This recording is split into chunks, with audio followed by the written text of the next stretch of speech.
오늘은 성 요한 사도 복음사가 축일입니다. 예수님께서 사랑하시는 제자 요한 사도가 우리에게 이렇게 말합니다. 우리가 듣고 보고 만져본 것, 곧 생명의 말씀에 관하여 말하고자 합니다. 그 생명이 나타났습니다. 여러분에게 그 영원한 생명을 선포합니다. 여러분도 우리와 친교를 나누게 하려는 것입니다. 우리의 친교는 아버지와 또 그 아드님이신 예수 그리스도와 나누는 것입니다. 요한복음 사가가 우리에게 하고 싶어 하는 말은 생명이 나타났습니다 하는 말입니다. 생명이 뭡니까? 영원한 생명은 하느님에게만 있거든요. 하느님이 나타났습니다 하는 말입니다. 그 하느님을 알고 사랑하는 친교에 들어가는 게 신앙생활입니다. 영원한 생명이란 홀로 참 하느님이신 아버지를 알고 아버지께서 보내신 예수 그리스도를 아는 것입니다. 하느님을 알고 예수님을 알면 영원한 생명입니다. 예수님을 아십니까? 알고 있는지 모르고 있는지 어떻게 알 수 있을까요? 요한의 편지에서 이렇게 말합니다. 우리가 하느님의 계명을 지킬 때 비로소 우리가 하느님을 알고 있다는 것이 확실해집니다. 하느님을 알고 있다. 이게 지식의 문제가 아니라는 말입니다. 계명을 지킬 때 비로소 우리가 하느님을 알고 있다는 것이 확실해진다고. 그럼 계명을 안 지킨다는 말은 아직 하느님을, 예수님을 잘 모른다는 말입니다. 계명을 지키는 것이 하느님을 얼마만큼 아는가를 보여주는 잣대가 된다는 말이지요. 우리가 하느님과 친교를 나눈다고 말하면서 어둠 속에서 살아간다면 우리는 거짓말을 하는 것이고 진리를 실천하지 않는 것입니다. 그러나 그분께서 빛 속에 계신 것처럼 우리도 빛 속에서 살아가면 우리는 서로 친교를 나누게 되고 그분의 아드님이신 예수님의 피가 우리를 모든 죄에서 깨끗하게 해줍니다. 빛 속에서 살아가는 삶이 계명을 지키는 삶입니다. 친교는 어둠의 생활을 벗어버리고 빛 속으로 나아갈 때 하느님과 함께 살아가고 예수님과 함께 살아가고 그때 친교가 가능해집니다. 신앙생활은 믿음의 생활이고 아버지와 또 그 아드님이신 예수 그리스도와 사귀는 생활입니다. 친교의 바탕에는 믿음이 있습니다. 뭘 믿어야 친교가 되는지 나를 닮은 너에게란 책에서 하시는 예수님의 말씀을 들어봅시다. 사랑하는 나의 벗이여, 나는 단지 피조물이 선한 것 같이 선한 것이 아니다. 나는 선이다. 선이 바로 나의 본성이다. 완전히 이해할 수 없겠지만 그 사실을 믿기 바란다. 내가 선 자체임을 믿어라. 내가 너의 행복을 너보다 훨씬 더 많이 바란다는 것을 믿어라. 내가 너의 행복을 너보다 더 바란다. 내가 너에게 행복을 줄 수 있고 그렇게 할 거라는 것을 믿어라. 내 아버지 집에는 있을 곳이 많다. 나는 너희가 있을 곳을 마련하러 간다. 만일 거기에 있을 곳이 없다면 내가 이렇게 말하겠느냐. 너를 나의 모상대로 만들었고 그리고 영원히 함께 할 수 있는 삶을 예정해 두었다. 이게 예수님과 우리와의 친교의 시작입니다.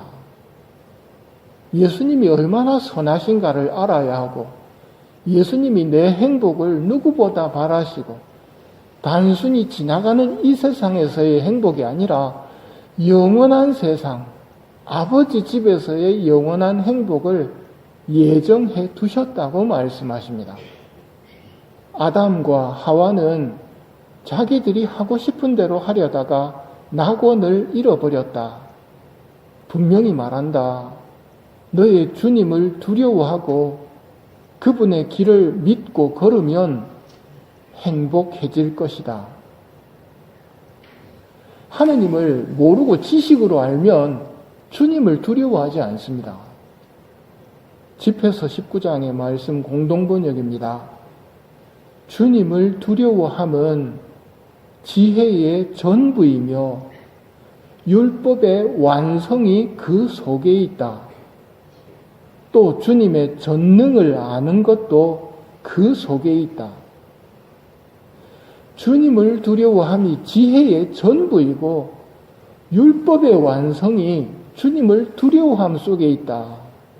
주님의 전능하심을 아는 것도 주님을 두려워함 속에 있다. 오늘날 주님에 대한 두려움이 많이 사라졌습니다. 무슨 말입니까? 주님을 모른다는 말입니다.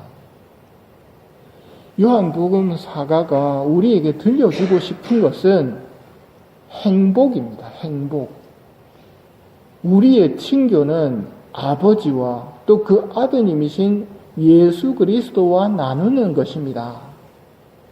우리의 기쁨이 충만해지도록 이 글을 씁니다. 우리 친교는 아버지와 또 예수님과 나누는 것입니다. 아버지하고 사귀고 예수님하고 사귀는 것이 기쁨이 충만해지는 길이라고 알려주는 겁니다. 친교에 필요한 것이 사랑입니다. 요한복음 마지막 장에서 예수님의 물음이 나옵니다. 요한의 아들 시몬아, 너는 이들이 나를 사랑하는 것보다 더 나를 사랑하느냐? 요한의 아들 시몬아, 너는 나를 사랑하느냐? 요한의 아들 시몬아, 너는 나를 사랑하느냐? 여러분에게 3번씩 물으시는 이유, 사랑이 꼭 필요하기 때문입니다.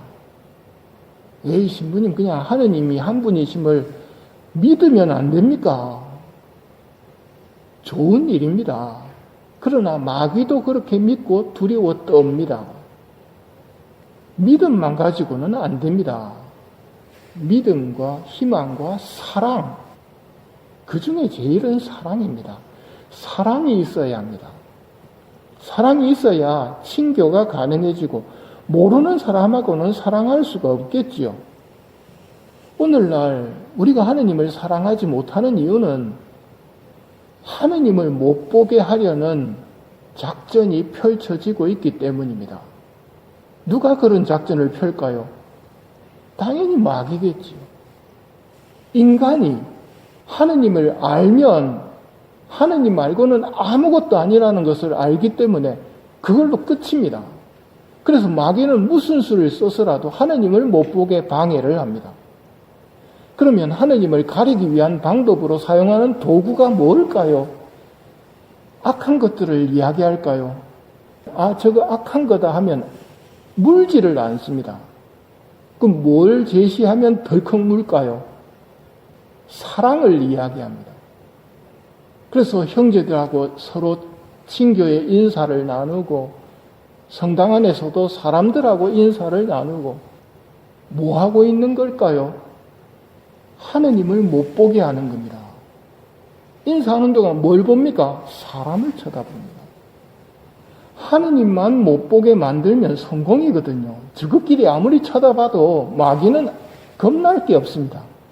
하느님만 안 계시면 인간은 아무것도 아니기 때문에 하느님을 못 보게 만듭니다. 사람을 보게 만들고 사람을 사랑해야 된다고 가르치고 그렇지 하고 그걸 물고는 놓지를 않습니다. 왜? 옳은 말이니까. 하지만 그건 작은 선입니다. 마귀가 우리에게 작은 선을 행하라고 할 때는 큰 선인 하느님을 놓치도록 만들기 위한 교활한 작전입니다.